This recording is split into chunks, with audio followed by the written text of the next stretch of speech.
Come back to S group. मेरा नाम है आमिर और मैं हूं आपका अकाउंटिंग ट्रेनर। हाजिर हूं फिर से अकाउंटिंग की एक नई क्लास लेकर। और आज हम देखने वाले हैं लायबिलिटी, जिसे हम हिंदी में कहते हैं कर्ज। बहुत ही इंपॉर्टेंट टॉपिक है।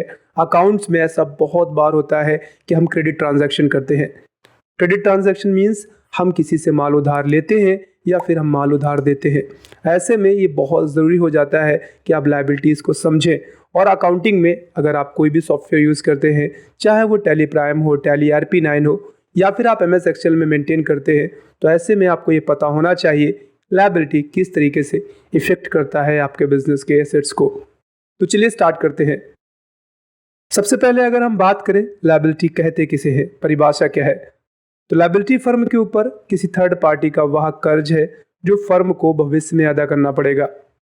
यह कोई फर्म, बैंक या व्यक्ति विशेष हो सकता है।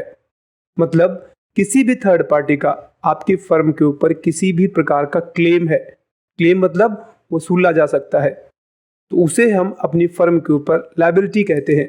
चाहे किसी बैंक का क्लेम हो हमारे ऊपर, यानी अगर हमने किसी बैंक से पैसे उधार लिए हैं तो उस बैंक का क्लेम होगा, वो पैसे आपसे वो चार्ज करेगा।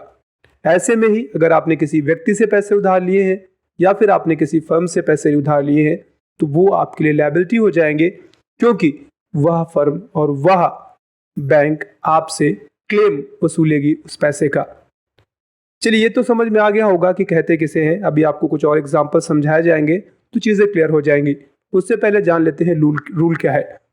जब भी आपकी फर्म की लायबिलिटीज बढ़ेंगी तो उनको हम टू या CR करते हैं, और जब भी लायबिलिटीज घटेंगी उनको हम बाय या DR करते हैं। ठीक है, चलिए समझते हैं। अब जैसे यहाँ पे एक एंट्री लिखी हुई है, फर्म ने गुड्स परचेज किया है 70,000 रुपए का रोहित से उधार। अब अगर आप उधार माल खरीदेंगे तो सीधी सीधी बात है, आपको पेमेंट के रूप में कैश या बैंक नहीं देना पड़ेगा। लेकिन जिस भी पार्टी से आप पैसे उधार लेते हैं, जिस भी बैंक से आप पैसे उधार लेते हैं, या जिस भी फर्म से आप कोई सामान या पैसे उधार लेते हैं, उसका क्लेम आपकी फर्म के ऊपर हो जाएगा। सेम चीज यहाँ पे हुआ है। अगर हम रोहित को कंसीडर करें अपनी फर्म के लिए, तो क्या हुआ, हमारी फर्म के पास 70,000 रुपए का गुड्स तो बढ़ा, परचेज बढ़ गया, लेकिन इसके साथ साथ रोहित नाम के शख्स का हमारे ऊपर लायबिलिटी बढ़ गया। अगर हमने कैश दिया होता तो माइनस कैश करते, लेकिन हमारे केस में क्या हुआ है, हमारे केस में लायबिलिटी बढ़ा है, तो मैं यहाँ पे प्लस रोहित जो कि लायबिलिटी है यहाँ पे ऐड करूंगा। अब रूट क्या कहता है, एसेट्स बढ़ते हैं तो हम उसको बाय करते हैं, तो बाय परचेज अकाउंट 70,000। और जब भी किसी के अभी आपके ऊपर लायबिलिटी बढ़ता है तो उसे हम टू करते हैं, तो to Rohit account 70,000। Hope so आपको समझ आ गया होगा। फर्म ने इस बार लैंड परचेज किया है 7 लाख का Mahindra on credit and sold building of 20 lakh. क्या किया है, 7 लाख रुपए का महिंद्रा से लैंड परचेज किया गया है और यहाँ पर बिल्डिंग बेची गई है 20 लाख की। तो बिल्डिंग उधार नहीं है, बट चूंकि हमने जो लैंड खरीदा है 7 लाख का वो उधार है। चलिए बनाते हैं। तो लैंड बढ़ाइए 7 लाख का और लायबिलिटी बढ़ा दीजिए महिंद्रा की, कितनी, 7 लाख। बिल्डिंग हटाइए 20 लाख, लेकिन उसके बदले आपको कैश मिल गया है 20 लाख। फाइनल एंट्री बनाइए, प्लस हटाइए एसेट्स में और बाय लगाइए, तो by land account 7 lakh. Liability है महिंद्रा, तो प्लस हटाइए और 2 लगाइए रूल के अकॉर्डिंग, तो 2 महिंद्रा अकाउंट 7 लाख। इसके साथ आपका 2 बिल्डिंग आएगा, माइनस हो रहा है, एसेट्स है 20 lakh and by cash 20 lakh. Final entry बनी आपकी by land account 7 lakh, 2 Mahindra account 7 lakh, 2 building account 20 lakh and by cash account 20 lakh. जब आप महिंद्रा का लेजर बनाएंगे तो ये आपके सन्डी क्रेडिटर्स होंगे। ध्यान रखिए, जब भी किसी थर्ड पार्टी का आपके ऊपर क्लेम होता है, कोई नाम है, उसे हम सन्डी क्रेडिटर में कोट करते हैं। अगली एंट्री है, फर्म ने इस बार बेचा है 10 लाख रुपए का बिल्डिंग नरेंद्र को।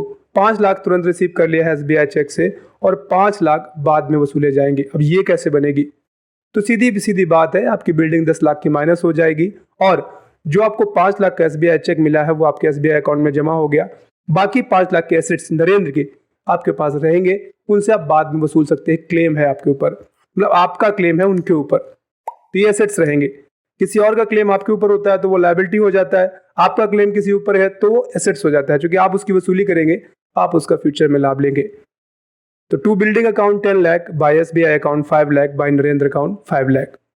इस बार क्या किया है, फर्म ने 20 लाख रुपए का लोन लिया है IDBI बैंक से और पैसे SBI बैंक में जमा कर दिए। तो IDBI बैंक का आपके ऊपर लायबिलिटी बढ़ेगा और पैसा SBI बैंक में बढ़ जाएगा। यहां से पैसा निकाल के आपने SBI में डाला अपने खाते में, तो 20 लाख IDBI बढ़ा दीजिए और इसके साथ साथ 20 लाख आपका SBI बैंक बढ़ा दीजिए। अब एक बैंक कर्ज है और एक बैंक आपका सेट्स है, तो 2 IDBI अकाउंट, ये आपका लायबिलिटी बढ़ेगा तो 2 में चला जाएगा, और by SBI account 20 lakh. Firm ने मशीन परचेज किया है 70,000 रुपए का एंड महिंद्रा से क्रेडिट, ठीक है, and sold computer of 70,000। Machine खरीदा 70,000 रुपए का उधार महिंद्रा से और कंप्यूटर बेचा है 70,000 रुपए का। तो पहले मशीन बढ़ा दीजिए, फिर लायबिलिटी बढ़ाइए महिंद्रा की 70,000 रुपए, कंप्यूटर घटाइए 70,000 रुपए और कैश बढ़ाइए 70,000 रुपए। तो फाइनल एंट्री बन जाएगी by machine account 70,000, to Mahindra account 70,000, to computer account 70,000 and by cash account 70,000। अब अगर हम बात करें लायबिलिटीज के टाइप्स कितने प्रकार के होते हैं, तो लायबिलिटी की अगर हम बात करें तो लायबिलिटी को बेसिकली मैंने आपको पहले भी कहा था, लायबिलिटी फर्म के ऊपर किसी थर्ड पार्टी का कर्ज है जो भविष्य में अदा करना पड़ेगा आपको। यह 2 प्रकार का होगा, करंट या नॉन करंट। अब करंट लायबिलिटी किसे कहेंगे, कोई ऐसा कर्ज है जो आपको करंट ईयर में अदा करना पड़ेगा, ठीक है, कोई भी ऐसा कर्ज जो आपको करंट ईयर में अदा करना पड़ेगा उसे करंट लायबिलिटी कहते हैं।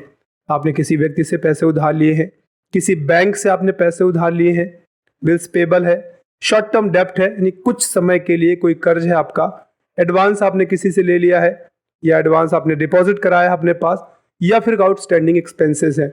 आउटस्टैंडिंग एक्सपेंसेस मतलब आपने किसी से कोई काम करा लिया है और आपने अब तक उसका पेमेंट नहीं किया है, तो ये सारे आपके करंट लायबिलिटी के हिस्से हैं। अब हम नॉन करंट की बात करें तो नॉन करंट लायबिलिटीज वो कर्ज है जो फर्म के ऊपर करंट ईयर में जमा करने का कोई प्रेशर नहीं है, जब आपका टाइम होगा आप दे सकते हैं, कोई प्रेशर नहीं उसमें। जो कर्ज तुरंत ही जमा करने हैं वो करंट लायबिलिटीज है, और जो कर्ज करंट ईयर के बाद भी दिए जा सकेंगे उन्हें हम नॉन करंट लायबिलिटी कहते हैं। तो यहाँ पर आपका आ जाता है long term payable bills, mortgage notes payable, मतलब कुछ आपने कर्ज पे रखा है, और लॉन्ग टर्म बैंक लोन्स है, कुछ बैंकों से आपने लोन लिया है लेकिन लंबे समय का अग्रीमेंट है, तो ये सारे के सारे आपके नॉन करंट लायबिलिटी में आ जाते हैं। अब यहाँ पे कुछ और एंट्रियां हैं just for the practice purpose. Ravi started business with 5 lakh cash, 5 lakh SBI bank, 50,000 furniture and 10,000 tools. तो कैश बढ़ाया 5 लाख, SBI बढ़ाया 5 लाख, फर्नीचर बढ़ाया 50,000, टूल्स बढ़ाया 10,000, टोटल मिला के अपने ऑनर का कर्ज बढ़ाया 10,60,000। तो by cash 5 lakh, by SBI 5 lakh, by furniture 50,000, by tools 10,000 and to capital 10,60,000। Firm paid की है salary 40,000 and paid electricity bill 15,000 and pays wages 5,000। Total मिला के 40, 15, 55 एंड 5, 60। टोटल मिला के कैश 60 माइनस होगा, बाकी सारे एक्सपेंसेस आप बढ़ाएंगे। तो by salary 40,000, by electricity bill 15,000, by wages 5,000 and to cash 60,000।